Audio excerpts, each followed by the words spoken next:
Hello guys, welcome back to Fanfic Dojo. Today we will be listening to What If Naruto Got Banished with Haku Part 1. Sorry for being all guilty on my fanfics. Just so you know, the contest is still on, so people please send me reviews if you wish to participate. Once you do, I add you on to my favorite authors list, then add the story to my favorite stories list. I hope you all like the options. Just so everyone knows, Ninja No More is up for adoption. If you wish to adopt them, please email me. If more than one person wants it, then I will give out joint adoption to the FIC. This is a Hyoden Naruto FIC. I know, already been done. But hey, no one ever said that we count and take other people's ideas and use them. I just said for people to alert me on Ninja No More so I can keep track of them and find out what people do with my story. He soon discovers this fact when on the bridge in the Land of Waves arc. Anyway, on with the show. It begins. Naruto gasped as Haku stood over him and Sasuke's body. Naruto gazed up fleetingly into Haku's eyes. The ice user gave a look of remorse before he raised a hand of Sanban's towards Naruto. The blonde boy flinched at the sight. Naruto-kun, Haku said, I do not wish to kill you. Please stay still and do not move. Once the bridge builder is killed, you may leave and live to fight another day. The ice boy knelt in front of Naruto and placed a cold hand to the Kyuubi vessel's whiskered cheek. You have nothing to fear, Naruto. I will not kill you if you do not do anything stupid. Along the bridge, Kakashi and Zabuza continued their fight. Kakashi's dogs had missed Zabuza by inches and had been dispersed by a swipe of his Zanbato. Damn mutts, Zabuza cursed as this time he sliced Kakashi's hand. Ah, did I scratch the poor copycat? The demon of the mist goaded. Kakashi glared kunai at the other masked ninja before him. Zabuza was pushing his last nerves and soon he would have to use Raikiri on the ex-mist nin. What's the matter? Kakashi got teared. Well, if your hair is any indication of your age, then you should have retired years ago, Zabuza said as the scarecrow growled in anger. Shut up, Kakashi said venomously. Zabuza chuckled insanely. Well, I hate long goodbyes, so goodbye, bastard, and he poised his sword above his head as he leapt at Kakashi. Naruto watched helplessly as the Zanbato sliced Kakashi's shoulder, causing blood to explode from the wound. Ah, I missed. Zabuza taunted as Kakashi fell to his knees in pain. Kakashi-sensei, Sakura called out to her sensei, who gasped for breath within the mist. Now to deal with our little pest problem, Zabuza spoke, disappearing from in front of Kakashi and reappearing behind Sakura and in front of Tazuna. The bridge builder made a run for it into the mist. Zabuza ignored her and struck Sakura in the back of the head with the hilt of his Zanbato. The pink-haired girl fell faint to the ground as Naruto called out to her. Sakura, he called to her limp form. Zabuza turned to the blonde-haired boy and poised himself to attack. What do ya say, Haku? Should I let him live? You said you thought he was good enough to train. Zabuza asked his accomplice, who looked down at Naruto in pity and sorriness. Don't care if it isn't a real word. Keep him alive, Zabuza-sensei. He's too good to kill and he is too warm-hearted to ever be a true ninja, was the feminine boy's reply. Naruto looked up into Haku's eyes in search of answers. Well, Zabuza. You didn't kill the bridge builder, but you managed to bring down a legend, a whore, an emo kid and a blondie. Came Gato's voice as he appeared through the mist with many of his hired thugs. So there's no more need for you. We can deal with Tazuna by ourselves, the greedy little man promised. Haku shivered from the look Gato was giving him. Then we will take our leave, was the reply of the masked ex-mist nin. Leave? Gato asked. He soon broke into a large laugh and sneered at the two ninja. Who said anything about leaving? No, dear Zabuza, you'll have to be dealt with and your little servant. He trailed off looking at Haku with ravenous eyes. Doesn't it even bother you that I'm a boy? The ice user asked, disgusted. Pervert, he called Gato. The short man screwed up his face in anger, but it soon turned into a sneer. Well, then you will have to die just like Zabuza here. Over why? Rd. D. Dead body, came a familiar wheezing voice from behind Haku. Zabuza and Haku turned to see Naruto forcing himself to stand on his own 2 feet. His cuts and bruises healing nicely and his eyes burning with rage. Naruto. Haku spoke as he stood. A knife was thrown from Gato at Naruto. However, it merely landed at his feet helplessly. Naruto's eyes flashed red at his fallen comrades. His hands clenched and his nostrils flared open. The temperature fell with THW ground at Naruto's feet, freezing over instantly. Haku, stop. Zabuza commanded. It's not me, Haku insisted. It's Naruto. Haku's eyes widened in recognition. He's just like me. He is of Hyoten. That's impossible, the masked man demanded at his student as a dragon made of ice materialized before Naruto and all those in attendance. A demonic voice rang out from Naruto's mouth and cold and cruel laughter broke out from the boy. Now it's my turn, the voice drawled. Hyoton. Hyorinmaru. The ice dragon shot towards Gato, who became frozen on a block of ice. The thugs around him fled only to be met with the same fate. A spurred prison of ice exploded from around Naruto, cutting off his forehead protector, leaving it fall limp in the ice. The demonic voice once again rang out into the world. Oh well, I don't have enough time. It spoke, guess it's back to the seal. Hopefully the kid'll feel pain as I go back, hehe. The voice died down as red chakra turned an icy blue and Naruto fell to the ground in front of his sculpture of ice. What happened? He asked in a husky voice. You killed them, Haku replied, not looking away from Gato's frozen corpse or from the dead mercenaries. Naruto looked on wide-eyed at what he had done. Fear gripped him.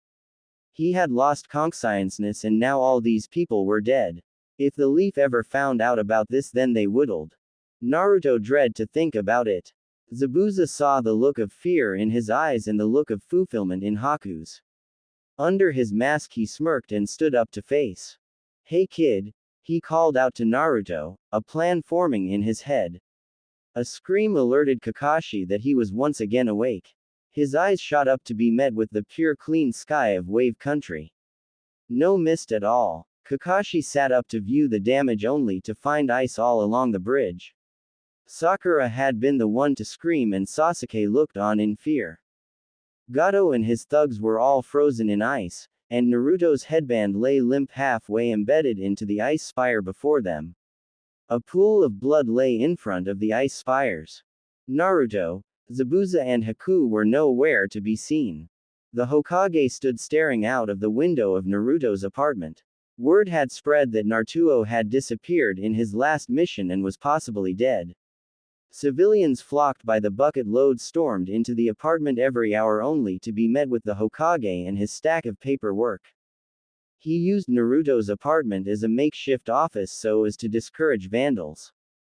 Homura and Kaharu had given him their sympathies when they had heard. Despite common belief, Naruto was actually refreshing for the village. Danzo had come along to sneer in the Hokage's face. Which was the reason that the disabled man was currently in the hospital with medics trying to reattach his hand. Sasuke and Sakura acted as if everything was all normal, it however was far from the truth. Sasuke didn't really care about Naruto muttering about how he deserved it. Sakura seemed pretty shaken up and had taken the habit of crying every so often, claiming it was all her fault. Konohamaru had gotten into countless fights over his Anarchy. Slander was thrown around the village like a beach ball. The honorable grandson had also demanded an Anbu squad be sent out to retrieve Naruto. The civilian Kunakul would have none of it. Greedy merchants with deep pockets, and many more ninja, were using every law they knew to prevent a retrieval team on going after the missing Jinchuriki. First time I ever wrote that word. Sarutobi began to think back to his talk with Kakashi. Flashback jutsu, fear it, love it, be annoyed by its constant use. Kakashi and his 2 remaining charges walked into the mission's room, the sensei and Kunoichi looking down in the dumps and Sasuke looking slightly smug. Naruto was nowhere to be seen. Ah, Kakashi, Sarutobi said as Squad 7 walked in. Where is Naruto? He asked when no sign of the hyperactive boy was seen. Konohamaru had decided to hide under the table that day and had come blaring out. Where's the boss? He demanded. Silence filled the room as Kakashi replied. Gone. That single word was enough to surprise the Hokage. What do you mean by gone, Kakashi? Do you mean gone to the hospital or, oh no? His eyes widened and a tear fell from his eye. Please don't tell me, no. Sakura was the one who replied then at that second. It was, sniff, horrible. Zabuza, sniff, and his apprentice knocked everyone else out. Sniff, when we woke up all that was left was Naruto's headband and all of, sniff, Gato's men frozen to death in, sniff, pillars of ice. The pink-haired girl soon burst out crying. Zabuza. Gato. Sarutobi spoke. Kakashi explained. The Cyclops retold the entire story starting from just after they left Konoha. When it was over, Iruka, who had been in the mission's office, threw a kunai at Sasuke, who smirked through the entire thing. Show some respect for the dead bastard, he yelled as tears cascaded down his face. Why should I? Sasuke demanded. He's just as damn demon. My father told me so years ago, Sasuke replied in a cold way. Hyoten? Sarutobi asked. Kushina's clan, he exclaimed, standing up to the filing cabinet. Kushina, as in, of F, Kakashi said, eyes widening. Are you telling me that Naruto is his and her son? Then that would mean. Kakashi broke off, unable to finish, fists clenching as Iruka demanded what was going on. I'm afraid, Iruka, that a missing nin now has 2 Hyoten users, and Mokuden user and our resident Jinchuriki. Kai. Sarutobi growled as his secretary walked into the apartment once again with paperwork. It's murder bringing all this paperwork here. Why don't you go back to the office, Lord Hokage? She asked as she glanced disdainfully at a photo of Naruto. Because the villagers are scum, was the reply as Sarutobi released killing intent. And you are no different. Get out and don't come back. She froze in fear before fleeing from the room. As she ran, Sarutobi returned to his copy of Ika Ika and pondered over what to do now. There were only 2 people he could call in a time like this. Summoning jutsu, he said, biting his thumb and placing it on the ground. A small orange monkey popped into existence wearing a postman's outfit. Can I help you? I need to send a message to Jiraiya and Tsunade of the Sannin. Tell them Minato's son has been kidnapped by Zabuza Mamachi. Naruto with Haku as the feminine boy explained the art of ice jutsus. To create ice, a majority of water chakra must be used and a minimum amount of wind chakra must be used. Vapor is the same, only wind is the dominant element, Haku explained as Naruto followed on keenly. So it's like seam and uke. Ice has water as the seam and wind as its uke? Naruto asked. Haku blocked and lost his footing, landing face first into the ground. When he returned upright, he stared at Naruto nervously. Where do you get that from, Naruto? Haku asked, a little frightened that a young kid like Naruto would know anything about yaoi. Oh, back in Konoha, one of the academy teacher handed out these mangas thinking they were textbooks. It was all yaoi and had explanations in the back, was the simple reply. Haku and Zabuza would have laughed at Naruto's innocence, except they were scared stiff on the spot. They glanced at each other nervously, not alike that, claiming that the other would tell Naruto what those books really were. So, to perfect Hyoten or Yugoden, vapor element, for that matter, you need perfect chakra control or high levels of one of these. You will also need to adapt your chakra so that you can manipulate the desired effect, for example. Hyoton. Yodan Kikan. A large mirror of ice materialized before Haku, giving him a clear view of the Tsuchikage in Iwagakure at his desk, sleeping with a bottle of sake in his hands. Here I manipulated my chakra on a scrying technique. It can show me anywhere I desired. Even on Tsunade of the Sannin, Zabuza jibbed at Haku, who turned beet red. Well, anyway, to master Hyoten you must. Like this? Naruto asked, pointing to a smaller mirror than Haku's. It was smaller, but that was probably due to the lack of chakra control. The glass reflected wave country. What? They named a bridge after me. Holy hell. Naruto screeched as the name of the completed bridge was displayed big enough for him to see. I am so cool. How? What? When? Huh? Haku asked in awe at his friend's mirror of ice. It took me 3 weeks to create that, and it took me another 2 months to actually get it to work. And you do it in 5 seconds. The effeminate boy yelled, getting ready to pounce on Naruto. Zabuza snickered as he poked the fire with a stick. It had been 2 weeks since Naruto had joined both him and Haku, and only recently had they been able to stop for rest. Zabuza became paranoid that Naruto had Konoha Anbu on his trail, probably for the Kyuubi. Zabuza recognized a Jinchuriki when he saw one. He had befriended one years ago before they died, releasing their demon into the ocean. The Sanbi was still at large to this day. Naruto ran for his life as Haku threw Senbon needles by the shed load at the blonde. Sarutobi-sensei, you better have an explanation for this. Were the words of the infamous chronic gambler, legendary medic, member of the Sannin and legendary sucker, Tsunade said as she stormed through the village of Konohagakure. Citizens and ninjas alike recoiled in fear of the slug summoner. Many did not want to be on the receiving end of her legendary ridiculous strength. Genin from other villages too recoiled. What do you mean my son's little boy has been kidnapped? And by a Hyoton user. By now most of the village knew that Suand had a son, who had fathered a boy, who had been kidnapped, and that his kidnapper had been a person who could control ice. Why didn't you tell me about Naruto? She demanded when she finally came face to face with her old sensei. Many of the natives of the Leaf blanched at the news. Through some unknown person, the demon container of the damned nine-tailed fox Kyuubi was the grandson of the legendary Tsunade, and by extension, a descendant of Hiraishima Senju and his brother. The first 2 Hokages. Tsunade. Please calm down. Calm down. Are you out of yourmind? Tsunade screeched at her old sensei. Bad enough you didn't tell me about him, now you're telling me he's been kidnapped by some unknown missing nin from Mist.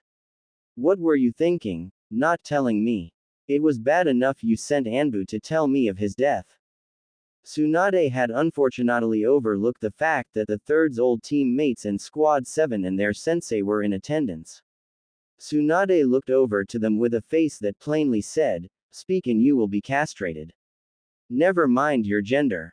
Tsunade-sama, please, Shizune, her assistant, begged. Half of Leaf can hear you and most of them are hiding trying to listen in, she warned. Tsunade however began to punch the aged Hokage through a window. Sasuke Uchiha walked next to Sakura Haruno as they made their way to Team 7's meeting point, the bridge that they usually got a show of ducks in the river below. Sasuke was brooding, as usual, but Sakura however looked pitiful, staring into the water, thinking of one person in particular. Guilt washed over the young Kunoichi, thinking of how she had hurt the blonde kid whenever he asked for a date. All the cruel things she said to him came flooding back and beat down on her like a ton of bricks. Her pink hair was a mess from not being able to sleep without the horrible nightmares that marred her dreams. It was over 3 hours of silence later when Kakashi decided to make his appearance shunshing in to meet his team. Yo, he said a lot less enthusiastically than he had done many times before, when he met up with his team. The silence was awkward. Sasuke had a face of, "I don't care about the dobi," painted on his face. Kakashi seemed to have his face set on guilt, and Sakura looked a trauma away from jumping off the bridge. What a pitiful sight it was indeed. I entered you in the Chunin exams. Kakashi told them after then minutes. Sasuke smirked triumphantly at that. But you need a third teammate to participate. Elder Danzo is giving us some one. Kakashi shot Sasuke down. Sakura clenched the side of the bridge tightly. A new teammate. So soon after Naruto was kidnapped. Hadn't they sent someone out to find him yet? Why? We'll meet here tomorrow to meet him. Then we'll train for the exam. Well, yeah, Kakashi said before disappearing in a swirl of leaves. About time someone came and got replaced the Dobie. Maybe this one will actually be of some use, Sasuke said, causing Sakura to turn and look at him in shock. Sasuke. That's uncalled for, so told him. The Uchiha heir merely sneered. So what? Probably dead by now anyway. Why do you care? He asked as he walked over to her threateningly. She smirked as Sakura flinched in fear. Sasuke no longer made her heart beat faster, now his presence gave her goosebumps.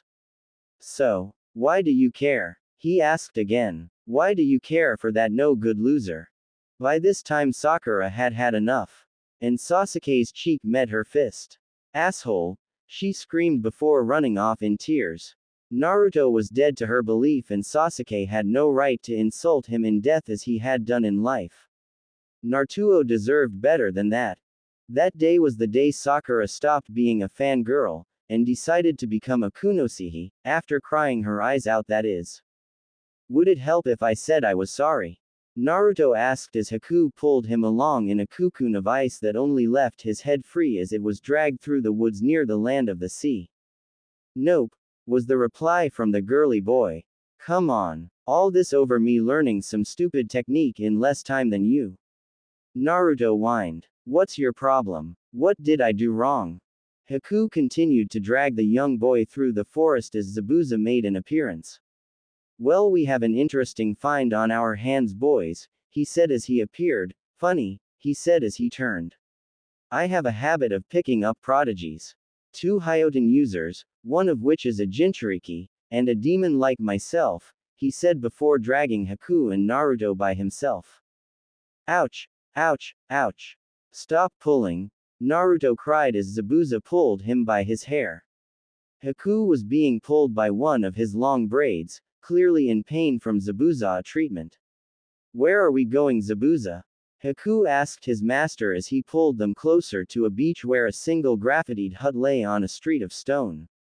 There waiting was a girl wrapped in bandages. Her arm, leg and part of her face was covered. Who's she? Naruto asked as they got closer. Zabuza gave a dark chuckle as they reached in front of her. A bag lay at her side and she looked determined, yet uncertain. Boys, this is our new kunoichi. Meet Isaribi, the demon of the ocean. Hinata stared as Sakura punched Sasuke in the face after insulting Naruto. Had Hinata been any braver even by a little bit, she would have gone and hit that Uchiha prick so hard in a certain area, the council would beg Itachi to return to continue the Uchiha clan. Hinata couldn't help but smile as the Uchiha recoiled and smacked right into a pole on the bridge's frame. Behind her Kiba gave an impassive face. I know Sasuke probably deserved that, but it is Naruto. Maybe they are better off without him. He suggested before a Juken strike was put right between his eyes, throwing him backwards. Isaribi, use Sweden again. Haku 1000 up swings, 2000 down swings, 500 right, 500 left, then somersaults with the sword between your ankles. 50 if those. Naruto keep on trying Haku's demonic ice mirrors, Zabuza instructed. Even Haku, who was used to this sort of thing with his sensei, groaned. A month later and they were aching all over. Naruto had become efficient with the scrying just Su and kept tabs of his home village. Zabuza jokingly called him the frozen psychic, when Naruto actually found out about how he could use the mirror to foretell event in the future. Apparently the bigger the mirror the further into the future you could see, and the more chakra control a person has, they can use that jutsu to see into the past. Obviously Naruto had no skill with that part of the jutsu. Isaribi was adept herself in water jutsus. Zabuza remembered the time Naruto and Haku had discovered why she kept herself bandaged up. Naruto style. Flashback jutsu. Isaribi's bandages had been bugging the blonde and the girly boy for 2 weeks now. Naruto discreetly wanted to find out if she had serious burns, and Haku wanted to see how good-looking she was without the bandages covering her face. The older ice boy got it bad. Naruto and Haku followed Isaribi's trail on the way to the beach down the road from their campsite. When they finally caught up to her, she removed her bandages to prepare to submerge. Haku's eyes widened and Naruto recoiled in shock. Isaribi's leg, arm and neck were all green-scaled, part of her forehead and a small area under her eye, were all completely green-scaled. Wow! Naruto said loudly. Hey Isaribi! Naruto called over to the now shocked girl. Zabuza appeared behind Haku, who stood gaping at the new form of Isaribi in front of him. She was experimented on Yano Haku, Zabuza told his charge. Done by a guy called Orochimaru and his subordinate Amachi. Poor thing. Isaribi seemed to be suffering from a heart attack as Naruto clamped her hands in his and talked about how cool she looked. Haku, however, was a different story.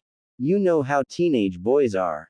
So beautiful, he said as Isaribi changed into her fish form. Zabuza blanched at his adoptive son's taste in beautiful women. Naruto art. Flashback jutsu, Kai. Ever since then Isaribi had taken to not wearing her bandages around the campsite, only putting them on in town or when they were allowing someone to come near them. Zabuza didn't want to start a panic and have Amachi's men come after Isaribi. She was too important to his plans to let her go. And she was important to Haku as well. Ino stood battered and bruised on the arena floor. His opponent in the preliminaries was brutal and vicious to anyone stupid enough to mention the one subject that had become taboo around her. Sakura went into a flying rage if you mentioned Naruto in any form of slander. Whoa, Sakura sure is pissed, Choji said munching on his snacks. Hinata was beginning to scare her teammates with her dark muttering. Kill her Sakura. Rip out her throat, pummel her into an inch of her life. Beat her to a pulp. Poor Kiba, who stood next to her, shivered as one of her hands clenched the railings and the other pulled his hair. Hinata was mad again. We seriously need to get this girl a hobby, he groaned as his root began to pull out. Tsunade drank her sake silently as the Pinkett stared murderously at Ino. She had to admit, she liked those two girls. Angered easily and psycho when need be, her kind of girls. Now if only Shizune was like them, I could teach her to summon slugs. You need to be tough to face off most of them, she muttered. Another gulp of sake later and Tsunade returned to watching Ino give up. Boring. And Sarutobi Tem won't let me place bets, she mumbled and pouted into her hand. Shizune soon returned from the hospital ward in the tower. Lady Tsunade. All former combatants are well and fine. Sasuke Uchiha is making a good recovery and the curse seal has been sealed by both Jiraiya and Kakashi, she reported. Whoop data, Tsunade said with less enthusiasm than Inara. Just tell me when someone is seriously hurt. Then I'll fix him up. The legendary medic Nin returned to her sake. Ah, Minato and Dan both loved their sake, she spoke nostalgically before downing another bottle of the alcoholic beverage. From behind her Jiraiya sighed. Tsunade was thinking about them again. He knew it was wrong to think ill of those who gave their lives for the village, one being his own student, who had cursed his son to a life of loneliness just to save a bunch of ignorant and selfish ninja. 12 years after Tsunade and Dan had gotten together, and 6 since her beloved died, Jiraiya finally met up with his old teammate again. Only to discover his student was the son of his old crush. He had felt Tsunade twist the knife in his chest even more that day. Koyuki Kazuhana sat on her new throne as the last of her uncle's miserable servants were sentenced to life imprisonment. After being forced back her by her manager, Sandayu, Koyuki, formerly Yukie, had been forced to stage a coup on her unsuspecting uncle, who now lay dead at the foot of the broken mirror of the Rainbow Glacier. Her heroes stood behind her with triumphant looks on their faces. Naruto Uzumaki, blonde Hyoten user and big fan of her work. He held a soft spot in her heart when they had gotten to talking. It had been the hyperactive knucklehead to finally convince her to organize a coup. Isaribi Mamachi. An experiment, turning a young girl into a monster. Koyuki had taken it hard when she first noticed the green-scaled and gilled skin. Isaribi was a beautiful young woman with a curse placed upon her by some psychopathic bastard.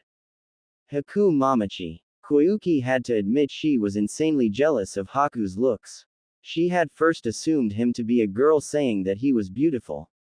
When the revelation about his gender was revealed, Koyuki thought that the young feminine boy before her was gay. Zabuza Mamachi, the adopted father of Haku and Isaribi. Former member of the Seven Swordsmen of the Bloody Mist. A-rank criminal. Master of his sword and last of the Mamachi clan.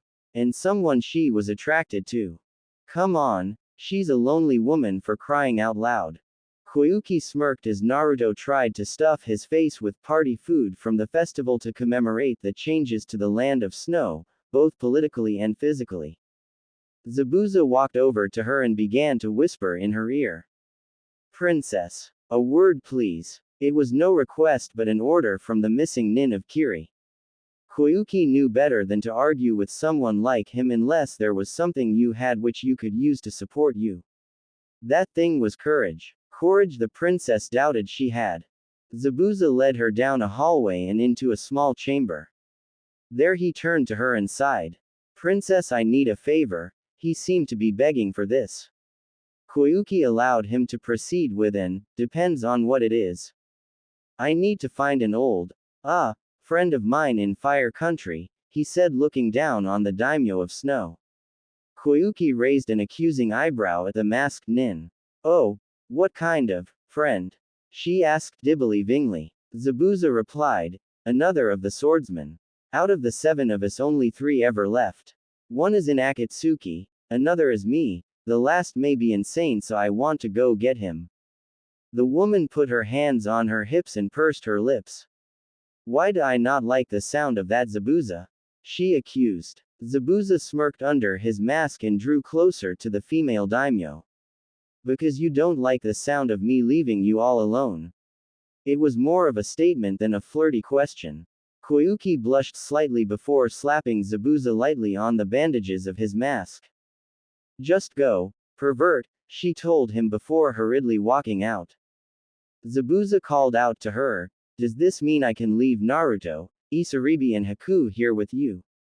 Koyuki growled before she re-entered her throne room.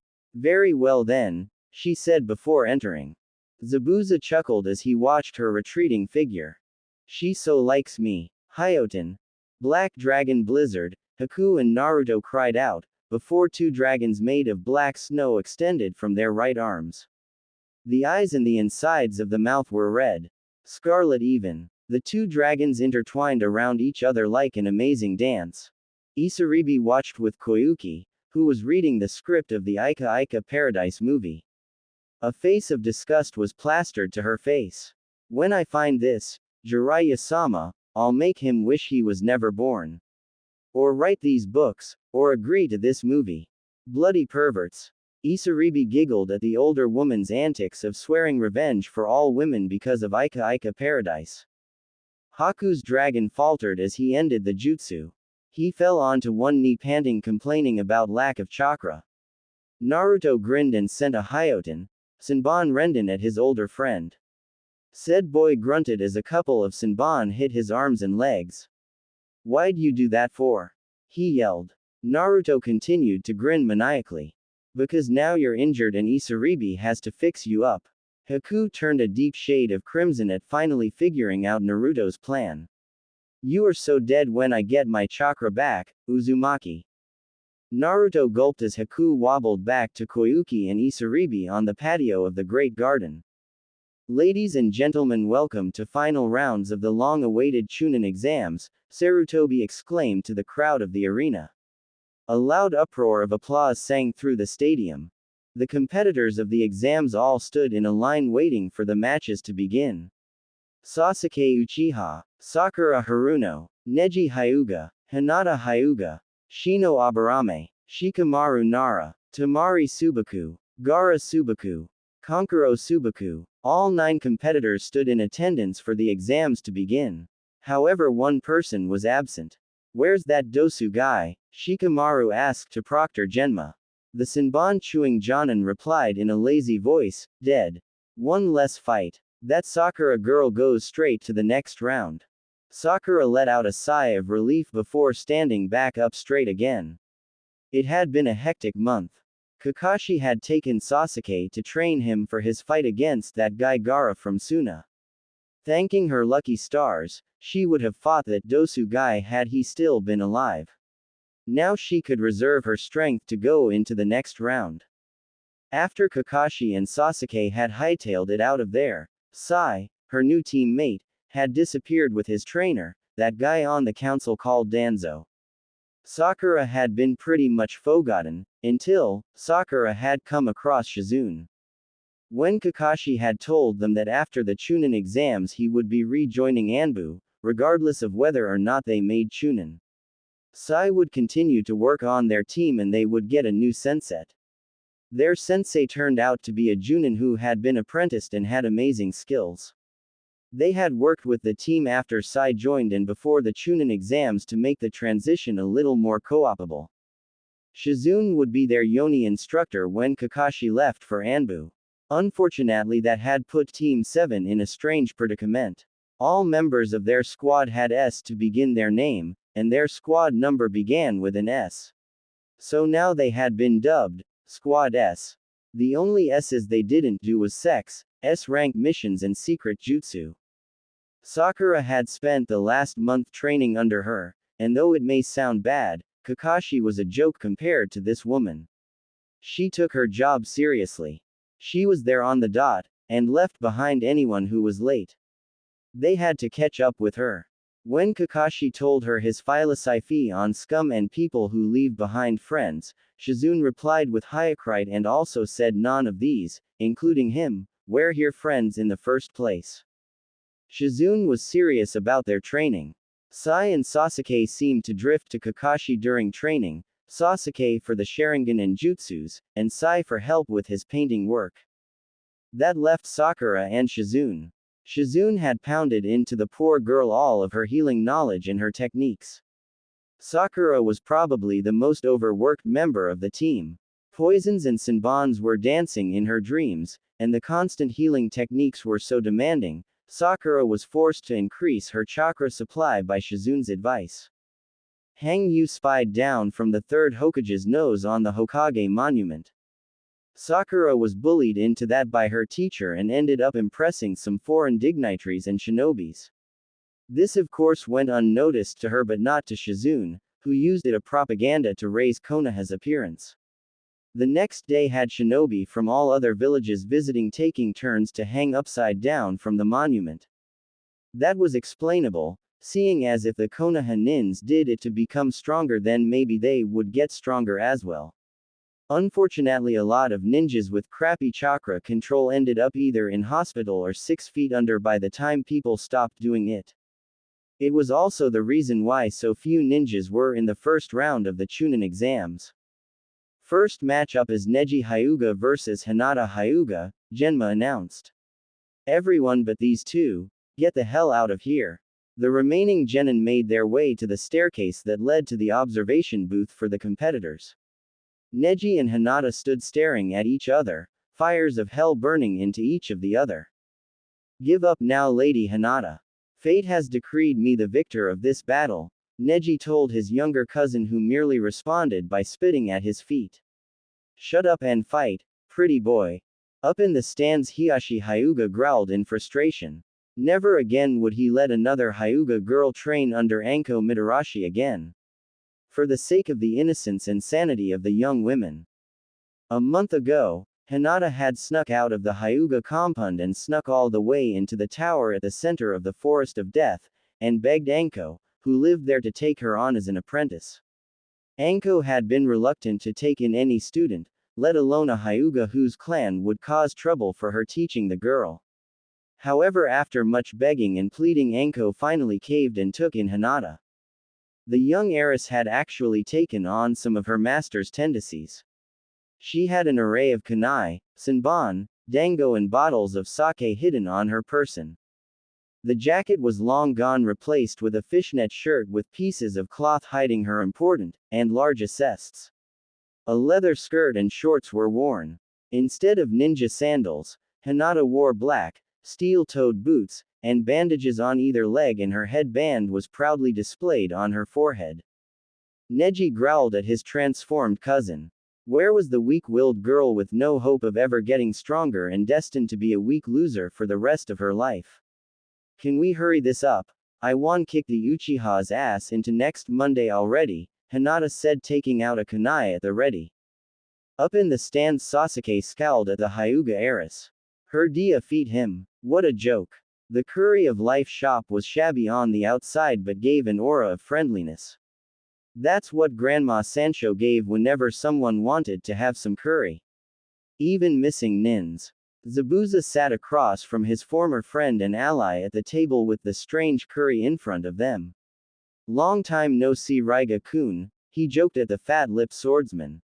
Raiga growled at his pet name, and replied with malice in his voice. What do you want, Zabuza-senpai? He asked accusatory. Zabuza smirked under his bandages before replying. Well, I've been hearing some strange rumors about you, Raiga. Funerals for guys not dead yet. Forming a family of bullies and thugs. I had you pinned for someone much better than that. I give them great funerals. Funerals that they will be remembered for. And what about you? Dressing a Hyoten user up as a girl and having your way with him? Raiga yelled. Zabuza glared dangerously at Raiga. I do not have my way with him. Haku is my son, as is Isaribi and Naruto.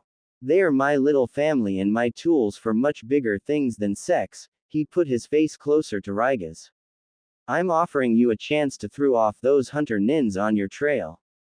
Raiga's eyes alerted Zabuza of his attention. Snow Country. They have that nice heat generator now. Ice users and chakra armor. Good looking daimyo too. Yano Ikui Fujika's. Raiga's eyes widened and drool began to fall from his mouth at the mention of his favorite actress. She's the daimyo. And well, she owes us big for putting her back on the throne. No more running. Yukikage. Anbu Captain. I think we can get her to agree. Even help us against the Mizukage. Oh wait, I forgot to tell you. He's a fake. Raiga's eyes bulged. What? Ever hear of Madara Uchiha? Zabuza said, smirking. Of course. Who hasn't? Raiga replied. Zabuza's hidden smirk grew bigger. Well, he just so happens to be the Mizukage at the moment, and a member of Akatsuki.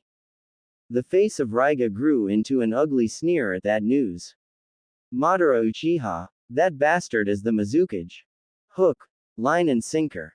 Raiga would help him no matter what with what came next.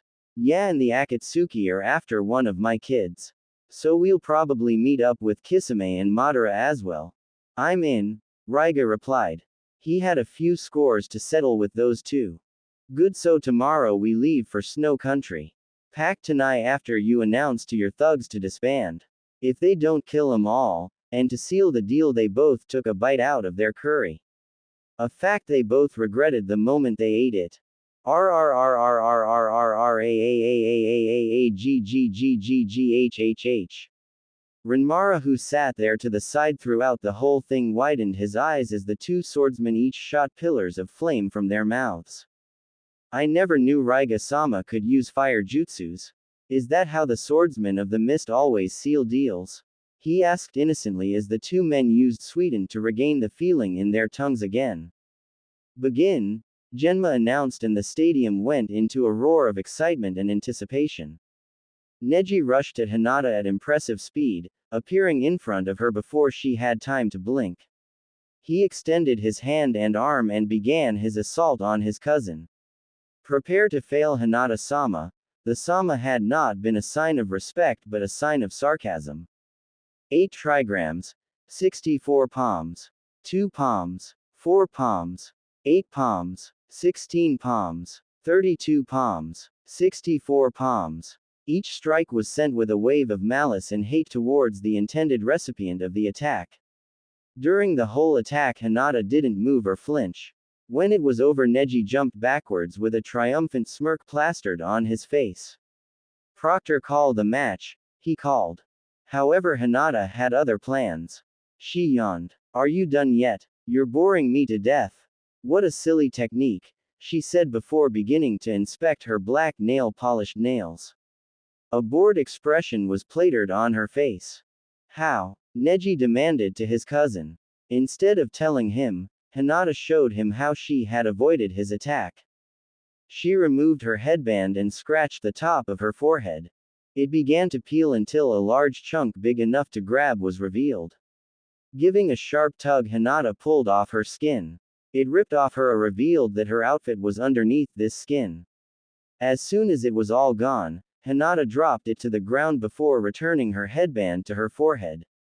Snakes peel their skin, don't ya know, she said as Neji gave a look of disgust. I have several other snake skins like that all over my body, dear cousin. Let's see you try and take those off. The taunt surprised Hiashi, but not as much as her attitude or her snakeskin armor. Don't tell me, Anko, you didn't, both Kurenai and Hiashi said in unison, never to know they did. IGTOW tired of this Neji Tem, Hinata said before biting her thumb.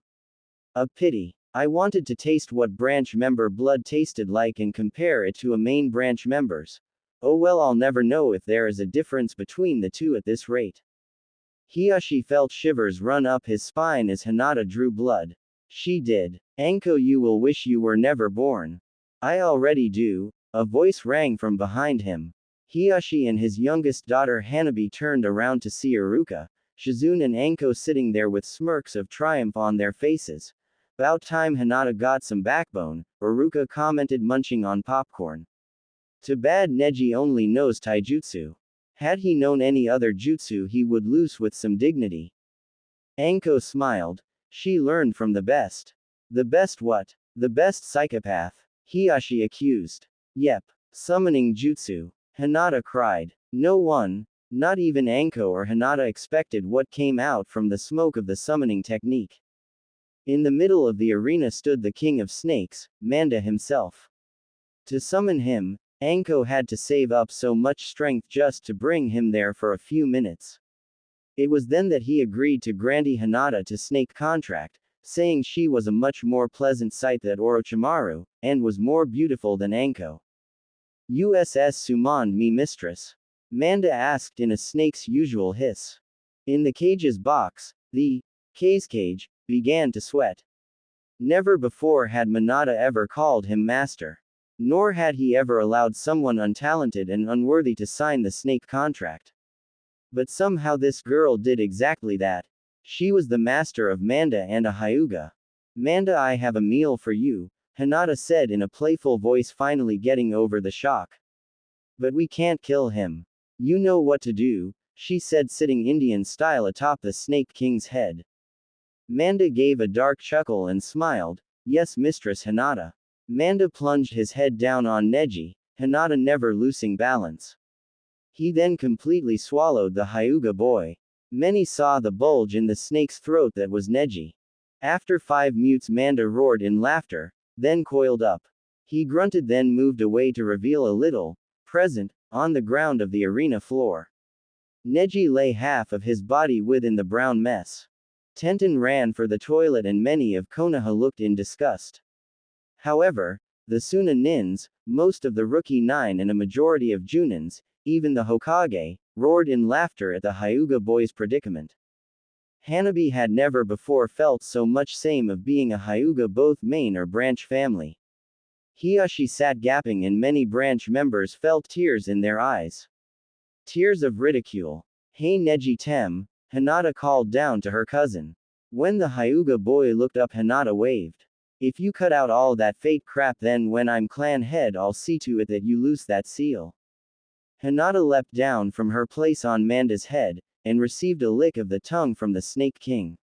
Everyone familiar with this knew that this was the snake's equivalent of a kiss. The Snake King whispered in her ear before poofing out of existence.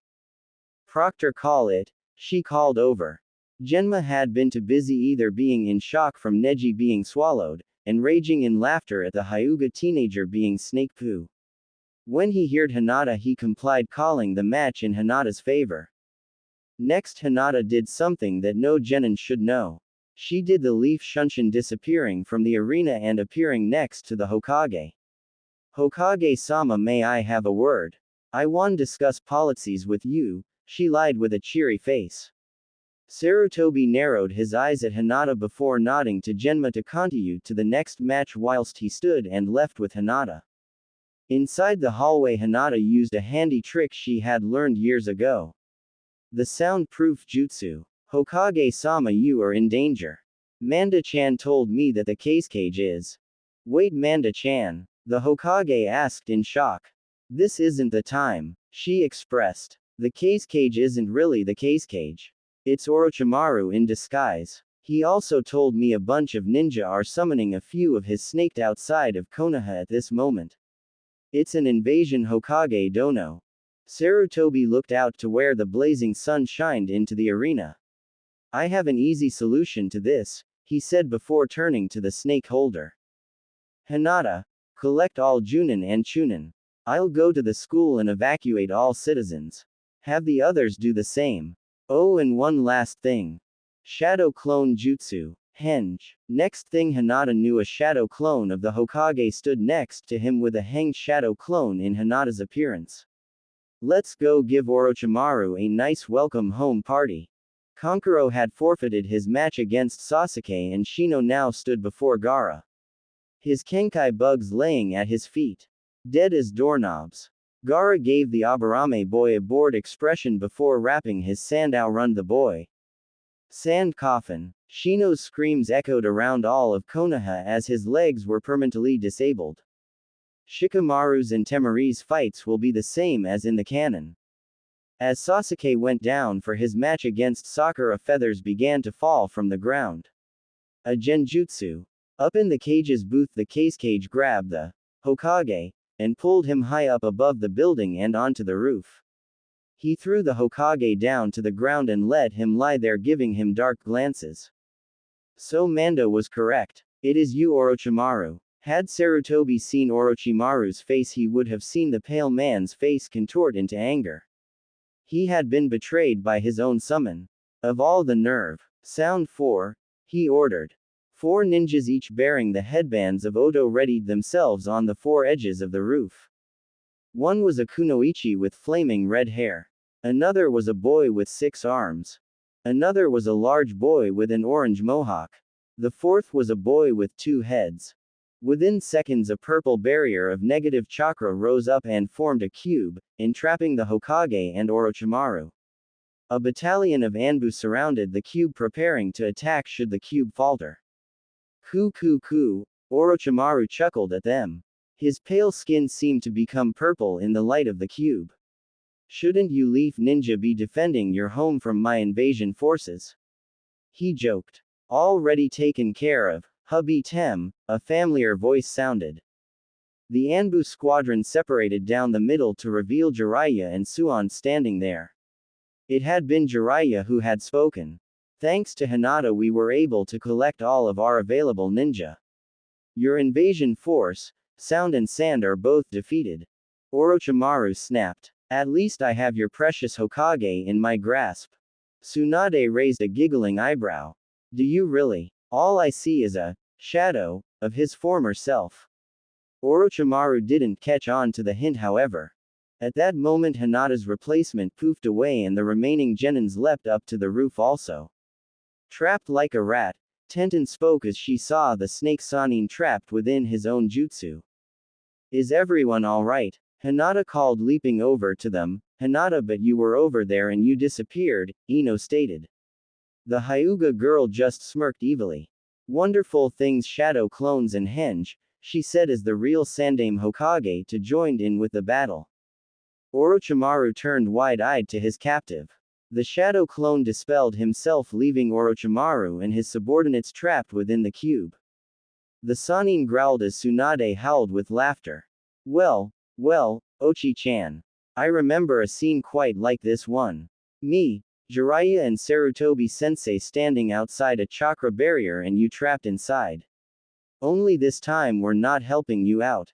We're gonna bide our time for you to find a way out yourself, and then I'll pound you for abusing my grandfather's DNA.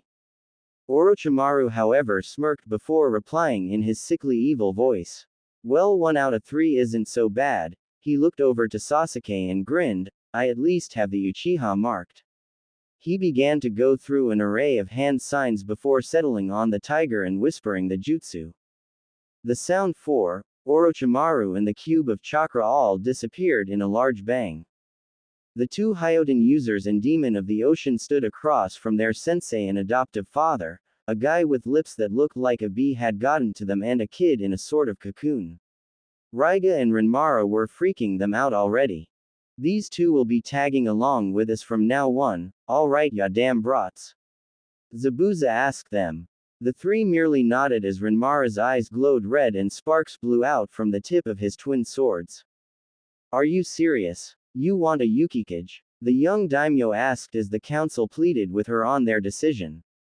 Not just a Yukikage, a Takikage, a Kuskage, a proper Hoshikage, and a Mekage, a Torikage and maybe a Namikage. When Wave gets its shinobi village up and running, the representative began. Do you know the uproar that'll cause when we present that to the 5 great nations? Yukie asked as if the council had been replaced by asylum ditchers and were willing to cause war. Hey, in the shinobi world a meal could cause a war, hint. We already have the support of the other villages. We just need to make our stand against the Raikage and the Mizukage. The Kazekage was found bound and tied up underground last week. The Sandaime Hokage is stepping down and both he and his successor will be at the meeting. Tsuchikage-sama has agreed. He's only a boy but he is wise beyond his years, the council member said, stating the facts. If I say yes, will you get off my back about it? What? Zabuza and Raiga exclaimed at the announcement of Yukie. There is no way we are going. Oh yes you are, the daimyo told them threateningly. But the Sandaime Hokage will be there. He'll demand to know about Naruto, and have you forgotten Mizukage equals Madara Uchiha? He'll know it's us the minute we walk into the same country as the meeting. And you'll be needed to unmask him, Yukie announced to her 2 new subordinates. Zabuza, I want you here to become my Yukikage. Once we unmask Madara we'll help secure Raiga's place a Mizukage, she spoke. Raiga and Zabuza were caught off guard by her announcement. We will pave the way for Renmara to take Raiga's place, and Haku the same for Zabuza. But what about Isaribi and Naruto or their own people? Naruto will naturally be deviated to Yuki or Konoha. And if I'm not mistaken we'll likely be seeing Isaribi staying here for her Haku Kukoi-chan, she hinted with a sneaky and devious face. Zabuza had the decency to look sheepish at this remark. Raiga however tisked and sighed. Renmara will be disappointed. He likes Isaribi. No, he likes Haku. He still thinks he's a girl, right? He thinks she's just gender confused. So when is this meeting thing? Naruto inquired from atop of his pillar of ice. Haku sat next to him on his own pillar whilst Isaribi practiced her chakra control by using the mixture of water walking and tree climbing. Currently she was walking on a pill made of pure running water. Renmara was next to her on a pole of lightning, trying to balance himself without losing his chakra control, which would not only make him fall but would electrocute him. Zabuza's sweat dropped at the 4 of them. All only genin and creating their own chakra control exercises. If the newer generations got any better there would be so many less possibilities for jutsus in the future. 1 wheel from now, Yu-chan wants you all there. She wants to show you off as her most promising genins. Raiga and the students all raised their eyebrows at how Zabuza had addressed the daimyo of snow. Yu-chan. Raiga snickered. Oh, Yukie-sama has you whipped Zabuza-senpai. Oh, Zabuza-tusen, are you finally getting me a new mother? Although with how she acts you'll be my mother and she'll be my tusen, Zabuza-oka-san, Haku joked. I'll buy a dress for the wedding, Isaribi joked. Should I book the shrine now or when you get up the gall to propose to her? Renmara joined in. It was Naruto who went the furthest so far. As long as I can give the next daimyo of Snow Country their name I'll be satisfied. To think an Otudo who'll become the lord of a whole country. We can play the part as their council. The others all looked at him strangely. What? It's not like he's not butting his banana in her donut yet, right? They've probably been doing it since you came back. Naruto, where the hell did you learn that sort of stuff? Reg asked, blushing at the mention of bananas and donuts. It was Renmara who was the only one besides Naruto who was not blushing. Even Yukie and her council, who had been walking towards them, turned red at the mention. Oh, Naruto replied, blushing. As a bonding exercise, Kakashi-san had us all do a book report on Ika Ika Paradise before we started any missions. That man is a lifesaver, Zabuza muttered under his breath, thanking his lucky stars he didn't have the horrible duty of telling Naruto of where babies come from. Now if only they could stick him with Renmara when the time came. Zabuza grunted as the Hokage and Mizukage stared down at him. All had gone as expected. However, one small tidbit of information was different. Madara had already been revealed as the Mizukage and a new one had taken his place. This one liked people with bloodline limits. All this time he had been fighting just to find that his revenge was gone forever. Well, at least he could hate the new Mizukage for something. A couple of years ago the Mizukage had been a farmer on the outskirts of a small village in water country. His wife and child both held a bloodline limit and he had tried to kill them. He killed his wife, but his son was able to save himself and kill the mob the Mizukage had gathered. The man had survived to become Mizukage after having a revelation of how bad the bloodline purges were. You can see where this is going. The current Mizukage was Suikage Kaio. The father are Haku Mamachi, formerly Haku Kaio.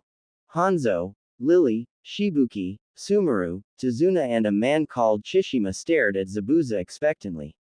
They looked flabbergasted at what he had just said to the new Hokage. It went something like this. Wow, not even the sexy jutsu has boobs as big as that. How old are you? 15? 19? Aren't you a little young and good-looking to be stuck behind a desk all day? It was Zabuza's secret ninja art of deception. Flattery and shameless flirting. Tsunade looked at him with her fellow cages behind her, sizing up the wannabe cages. Zabuza Mamachi, hopeful Yukikage. Lily Kurohana, hopeful Kusakage. Shibuki, young man whose father was the previous leader of Waterfall, hopeful Takikage. Chishima Tsubasa, hopeful Torikage. Hanzo, current leader or aim and hopeful Amekage. Tazuna, stand-in for future ninja village with the title of Namikage going to his grandson. Sumeru was the successor of the dead unofficial Yondaime Hoshikage, and hopeful for the official position. 6 candidates each presenting their case for giving their hidden villages. Tsunade next did the unthinkable. She blushed scarlet. Every cage or cage wannabe that knew her or knew of her reputation felt their eyes bulge out of their sockets and their mouth resemble that of fishes. However, she did what she did best. Zabuza was sent flying backwards into the wall with enough force to dent into his shape and not send the missing nin from mist through it. Tsunade felt amazing after that.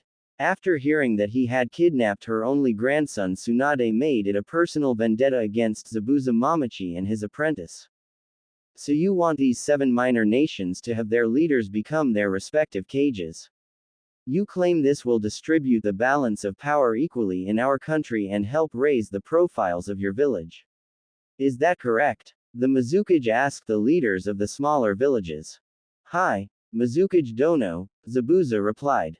The other 6 village leaders replied in similar fashions. It would help to have a cage to allow us to gain more clients. Villages with cages are seen in high regard, Lily told the others. Lily Kurohana was a woman in her mid-30s. Her hair was as black as night and her eyes a pair of rose-colored jewels. She was tall and thin, preferring to wield a Buddhist staff instead of any normal weapon. Tazuna nodded in his approval, but not before shooting Zabuza a dark look. It was because of him that Naruto had disappeared and Tazuna had grown to like the kid, especially after he got Inari determined to become a ninja. The Raikage and his daughter Yugito stood in attendance staring down Raiga, who had come with Zabuza to the meeting. He wouldn't normally have been intimidated had Yugito not be winking at him and blowing kisses at the lightning sword wielder. And Yugito wasn't the only person from Kumo flirting, but her father as well. Throughout the meeting Raiga sweated and shook in fear as the two looked at him with hungry eyes. Chishima was a mere representative for the land of birds. He had basic ninja training, which actually made him the strongest ninja. Their knew so they are sort of weak. Naruto was also there trying discreetly not to look into Sandaime Hokage's eyes. He didn't want the old man to recognize him. Not now, not ever. If he did, then he would probably be tried as a missing nin. Then they would probably take his DNA to make Hyoten using children for their village. Then Naruto would be killed because of Kyuubi. Haku stood there with clenched fists staring at his father. Suikage became nervous under the glare Haku fed him. To the Mizukage, the boy seemed familiar. He seemed effeminative, but Suikage just knew that this was a boy, not a girl. It was a gut feeling. And whenever Suikage looked into the boy's eyes, he had flashes of the sun that nearly killed him to defend himself. We might as well, came the lazy drawl of the Tsuchikage. Everyone turned to the 16-year-old boy. His expression was that of a lazy person. You could actually believe that this guy was a Nara, only lazier than them. He had copper red hair and chocolate brown eyes. His skin was tan brown and his messy hair hung in his eyes. Usagi Chiba was the youngest Tsuchikage in history and a grandson of a Jinchuriki. Tsuchikage-sama, why? The Kazekage asked. He had recently been freed from an underground base in his village after Orochimaru had double-crossed him. The only reason he wasn't dead yet was because some of Orochimaru's favorable subordinates had taken a liking to him. Usagi sighed and pointed at the cage wannabes. Well, it'll be tiresome for us not to. They'll just complain about unfairness, and I find that all too tiresome. Tsunade whispered to her old sensei. You think the Chibas are related to the Naras? She asked. Sarutobi replied with a sort of answer. Maybe. I think the Naras might have been a branch of the Chibas. They're not this lazy. Amazing how someone so lazy could become a kage. So are we all agreed? Usagi asked, balancing a pencil on his finger using nothing but his chakra. Come on, there's a party back in Iowa tomorrow and my Gramps is coming out seclusion for my birthday. I don't wanna miss him. All in favor? The Raikage asked. The only one who did not raise their hand was Tsunade. Hokage-sama, why have you not raised your hand? The Mizukage asked his Konoha counterpart. Tsunade gave such a cold stare that, had she been a Hyoten user, she would have frozen all of the land of fire with it. First, I want to know something, she reported. The other people in the room all looked up at her, expecting her to reveal to them a revelation of cage proportions. Where is my grandson? She asked Zabuza. The missing nin blanched. How the hell am I supposed to know? He asked her. Tsunade took in a deep breath before replying. When I was much younger, I was married to a man named Dan Namikaze. He and I had a son before he died. His name was Minato Namikaze, the fourth Hokage. And Konoha's yellow flash, the Tsuchikage said, not bothered by the revelation that the most hated and revered person in Iowa was the son of the woman before him now. Correct, he was. He died sealing the nine-tailed demon fox into a newborn. In doing so cost him his life. However, before he died he fathered a child. I never knew of this and Sarutobi never found me to tell me the truth. Because we believed Iowa, here she acknowledged the Iwakage, was still sore about the ninja war, Sarutobi decided to keep the child's heritage and SSS rank secret. That child grew up with no one. 12 years later that child took a mission to wave only to disappear due to the thanks of our dear Zabuza here. Zabuza's eyes widened. Naruto took in a sharp breath. Haku began to sweat and everyone looked at Tsunade with wide eyes. Don't tell me that. Zabuza began, never finishing due to shock. Yes. I am Tsunade Senju, mother of Minato Namikaze, mother-in-law to a woman named Kushina Uzumaki and grandmother to Naruto Uzumaki. The boy you kidnapped. Silence followed. None dared speak. The hotel room was deadly silent. No one dared speak to Naruto. Haku and Isaribi kept giving each other glances of worry as Naruto just stayed silent and continued to look out at the full moon hanging in the sky. Renmara returned later with a bowl of ramen, but Naruto didn't go anywhere near it. Zabuza and Raiga next door didn't dare to intrude on the kids. Naruto just sat there like a statue. The Yondaime Hokage was his father. The man who sealed the Kyuubi inside his gut was also the man who gave a piece of himself for the Jinchuriki to be born. Why had Tsurugi-san never told him of this? Sure, it was for his own protection, but Naruto knew better than to blab about something that would get him killed. He wasn't a complete idiot after all. But did Gigi have so little faith in him? Naruto looked pitifully out the window. He still remembered the save Zabuza had given to appease Tsunade. Naruto art. Flashback jutsu. Zabuza looked at Tsunade smack-jawed. Why, you're Naru-kun's granny? He asked. Damn, you're hot. Zabuza received a smack to the face for this, sending him hurtling back into the wall. Shut the hell up and tell me where my grandson is. And more importantly, where my son is. Zabuza, the Mizukage asked. You have an orphaned child from Kiri who can manipulate water without hand signs and make ice just as easy. I was nearly killed by a nin like that, probably the same nin, the only exception is he was no ninja before he nearly killed me. That was Haku Kaio, my son. Haku held his breath, resisting the urge to throw a 7-needle at his biological father's throat. The Mizukage continued, however. When you see him, tell him I am sorry. Haku was caught off guard by his father's request. This was the man who had, in the past, tried to kill him over something he had no control over. And he wanted sorry now. Granted, he didn't know that Haku was still alive or where he was, but still he did try to kill him. Zabuza sat up from the second indent of the wall before replying to the 50-year-old buxom Hokage. Chill, lady. Naru-kun's fine. He and Haku are traveling through the elemental countries now. We'll probably hear from them in a couple of months. Or sooner. Haku can't be far from his dear Isa-chan for long, he said, indicating to the fish girl.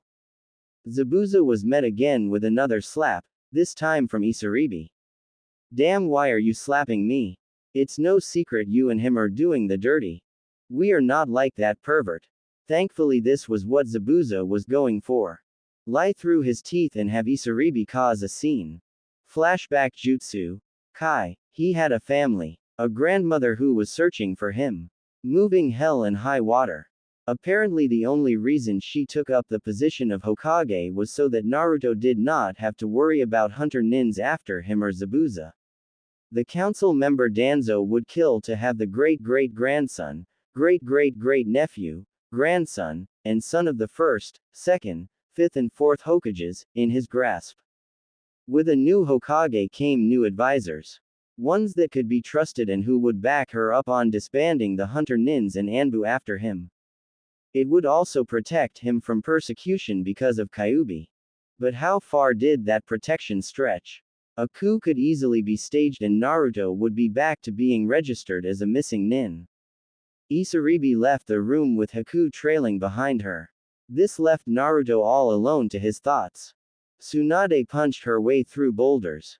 Rubble, dust and slush that was once mighty obelisks of stone now littered the once grassy ground. Shizune, Sakura, Sai and Sasuke stood in attendance to her power. Naruto was alive according to that missing nin Zabuza, but to them, they could tell he was lying. Well, only about the traveling part. Tsunade took it all in as a lie, thinking that her grandson, her last link to Dan and Minato, was gone. Gone from this world and probably dead in a ditch somewhere. Either that or Zabuza had sold his body to someone like Orochimaru for experimentation. Sakura refused to speak to anyone. She was still coping with the idea that Naruto was truly gone. She had held the idea that he was gone, but now it finally seemed to sink in. Sasuke remained silent before walking off. Sakura didn't really care. He didn't seem to care about their teammate, so why should she care about him? All he cared about was getting stronger to kill his brother, and that seemed to occupy most of his mind, so Sakura didn't really bother with him. In truth, Sasuke was even more broken than before. Naruto saw beneath him, saw beyond the prim and proper of the Uchiha clan and had seen him adjust Sasuke. He had give up Sasuke a way of measuring his power and to see how much he would improve. But without Naruto there was no one there to see him for who he was. No one to test himself again. The thought of Naruto Uzumaki made his blood run cold and regret to fill him inside. The thought of Zabuza and Haku however made him angrier than he had ever felt in his life. They were on his list to kill right up there with Itachi. Sandaime remained in his hotel room with a picture of Naruto and Konohamaru. The poor kid had taken it just as bad as anyone. Naruto was his big brother and his rival. When Naruto disappeared he had been heartbroken. His idol was gone, kidnapped on his first real mission. Hatred seemed to fill him up whenever Sasuke, Kakashi or Sakura passed him. A few students at the academy dropped out because they could not stand Konohamaru's killing intent. He was barely sociable now. His grandfather missed the constant attacks from the little boy. The only people he talked to were Hinata, Iruka and Tsunade, who had become like a grandmother to him. They reminisced about Naruto with Tsunade so she would get the idea of how her grandson was like. Iruka also took it hard. But he dealt with it in his own way. 1 week after Naruto's team returned without him, he had asked his old teammate Anko out on a date and had ended up sleeping with her. It was no secret that they were dating now. Anko seemed nicer now, but even more sadistic when she wanted to be. Iruka even stopped showing respect for most people and refused to talk to most civilians who had insulted Naruto. Half of them ended up in hospital because of insulting Naruto in front of Iruka. Anko found her boyfriend's attitude very kinky, was the word she used. The day before the finals of the Chunin exams found the Hokage monument painted just like Naruto had done it, with the faces of the third and fourth Hokage more colorful and insulting than the other two. It was Iruka and Konohamaru who had confessed to the deed. It was sort of obvious when one plaque held the sign, reserved for Tsunade, another with, reserved for Naruto Uzumaki, and in the 7th place was one saying, reserved for Konohamaru Iruka. But since then all joy seemed to dry up in the village. Even those who didn't like Naruto and who had even attacked him as a child didn't feel happy with him gone. It was like everyone missed him. Some of the civilians would still talk about him like he was still in the village until someone pointed out that Naruto was long gone. But that was not the strangest thing. The weather even seemed to miss Naruto. It had been cloudy since Naruto had disappeared. Morale even seemed to dip at the prospect that there was no one to cheer them up anymore. Well, as the old saying goes, you don't know how important someone is until they're gone. Gaara glared daggers at his father and sister as they talked. Gaara didn't buy it. It took him to be locked up underground, beaten and have things done to him, to cause him to suddenly love all his children and act like a father. If that had been the case, Gaara would have done it years ago, but it just seemed too easy for him to be true. In Gaara's mind, Desiat and demons ran amok. But the Yondaime cage actually seemed to be trying. There actually seemed to be something odd about it. Gaara remembered the day that the cage had come to Konoha to pick them up. He had received reports from Baki and had decided to talk with the Hokage, ignoring the fact he was still emotionally and physically weak from his imprisonment. He had shown up just after the Chunin promotion ceremony. The Nara boy who had given up to Temari had become a Chunin, and so had the Hyuga girl, for an excellent battle and informing the Hokage of the invasion. In reality, it was her clan who had called that she be made Chunin. Gaara had overheard the two Hokages speaking about it. But they were impressed by her. But to Gaara something seemed off. When she received the vest her heart beat faster, her face flushed and she had pressed her index fingers together nervously as if embarrassed. A complete contrast to how she had acted at the exams. And for some reason in any mode Gaara say her in his heart beat faster, blood rushed to his face and her outfit caused something to happen to him. She had made him bleed. Actually bleed, but not from combat, but from the way she dressed. This was all strange to Gaara, who had no idea what was going on. Poor Gaara. The meeting had ended, and by the time the sun rose that morning there were a handful of new cage positions. Kusakage, Takikage, Torikage, Namikage, Yukikage and the Hoshikage had become official, starting with its fifth cage. 11 cages stood in front of each other, sizing each other up. Tsunade looked around her at the robes that had been ordered for the new cages.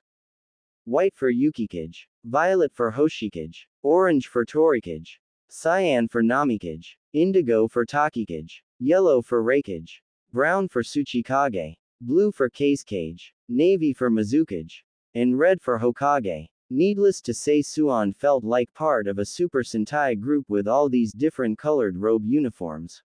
It made her feel uneasy for some reason. She also had a slight problem with all of the blue. Cyan, blue, navy and indigo. Was the color blue invading the world by possessing 4 of the cages of the elemental countries? Well, this seems like it is goodbye, Usagi said as he gave a long and helpless yawn after it. How in the name of the Shinigami had this lazy teenager ever become Tsuchikage? This question ran through the heads of everyone present other than the teenager and the delegates from Iowa. Well, thank you for everything, Tsuchikage-sama, Reikage-sama, Mizukage-sama, Kazekage-sama, Hokage-sama, Zabuza said as the 11 delegations prepared to leave. The hotel would be sad to see such a party leaving so soon. Between them all they had brought more business than a small convention. Within 1 hour only the party from Yuki and Konoha remained. Zabuza prepared himself before speaking to Suand. Oh, Tsunade-hime, I have some information for you, he said to her minutes before they separated. Yes Zabu, I mean Yukikage Dono. The slip-up went unnoticed, but the malice and disgust in her voice was evident. Just thought you'd like to know. Naruto-kun will be returning to Yuki in 3 months. He's just finished leaving Fire Country and he and Haku will be visiting. You might catch him if you visit. The Konoha delegation stopped frozen in their tracks. Naruto had been to Fire Country. And in 3 months he'd be back in Snow Country. This was too good to be true. That's what Suan believed. Where's your proof? She asked, snarling. Zabuza quirked a non-existent eyebrow at the fire shadow. Didn't you believe me when I told you Naru-kun was still alive? Oh, how bad for you, Hokage-sama. To know you have no trust in me, Zabuza joked. Tsunade shivered at his tone. Here, he said, chucking a scroll to her. Suan caught it with ease, opening up the paper and reading. The Sandame looked over her shoulder and his eyes bulged. That's Naruto's handwriting. Zabuza 2-san. Guess what? Me and Haku just left Fire Country and we're on our way back. We'll be back in Snow Country before long, so have our rooms ready in 3 months, cause then Haku and I will be bringing back presents for you guys. We ran into some Odo nins the other day. Haku dealt with them though. Anyway, I heard about that meeting thingy. If you see G-san there, tell him hi for me. If this reaches you after the meetings, then just ignore the last part. How's Yukie? Have you two done it yet? And how's Isaribi? Is she missing her Ku-chan? Sorry about that, Haku hit me. Anyway, are Renmara and Raiga alright now? I can't wait to see them. How are Yun anyway? Haku is dragging me back in time for my birthday, so be ready to give me presents. It's on October 10th. Did you know that? Well, of course you know that, Zabu-san. I can't wait to see you guys again. Have a nice time without us. Love y'all lots. Naruto Uzumaki. P.S. Get me a hell of a lot of ramen when I get there. Haku won't let me have any. Sandame read the letter aloud for Sasuke, Sakura and Kakashi to hear. Hinata and some of the Junins who had accompanied the delegation all stared at the note as if it held the secret to eternal life, which would need to be protected at all costs. If it was the secret to eternal life, you can bet Orochimaru would be after it. If anyone with dark intentions found out about this, then Naruto could be in danger. When the delegation looked up, the Yuki lot were gone. About 3 miles away, the Yuki lot broke out into roars of laughter. Did you see their faces? They looked like they'd seen a ghost. Zabuza wheezed. Isaribi giggled. I can't believe they fell for that. They did fall for that, didn't they? She asked. No doubt about it. Haku spoke from his scrying mirror as the Godime Hokage began asking Sarutobi for time off in 3 months, while Tsunade-sama's assests have grown 0.5 inches in 1 month. Haku, you perv, Isaribi teased, ruffling his hair. Lil, Haku has a crush on his Ototo's granny. Do you know how gaggable that sounds? Naruto was supporting Raiga, who was laughing on him. We pulled a fast one on them. Kid, you're smart to come up with that one. Naruto grinned. Well, this way I can get used to the fact that I have a gran and meet her by the time I'm ready. Renmara stopped laughing for a minute. Does that mean you're going back? He asked. Everyone stopped laughing and turned to Naruto expecting his answer. Naruto just grinned manically. What kid of person would leave their family behind for people who hate him? Yukie gave a hearty laugh as Zabuza continued to smack his head against his desk. Paperwork. Papirework. Paperwork. Paperwork. Paperwork. I hate paperwork, was all that he said between the thumps his head made with the desk. Haku chose that moment, however, to return into the office carrying more paperwork. Haku, get out of here before I throttle you. The ice user laughed before sprinting out of the room and as far away from Zabuza as his legs could take him. Yukie thought that her dear Yukikage had had enough and settled next to him. Ah, as Buza-chan all knotted up.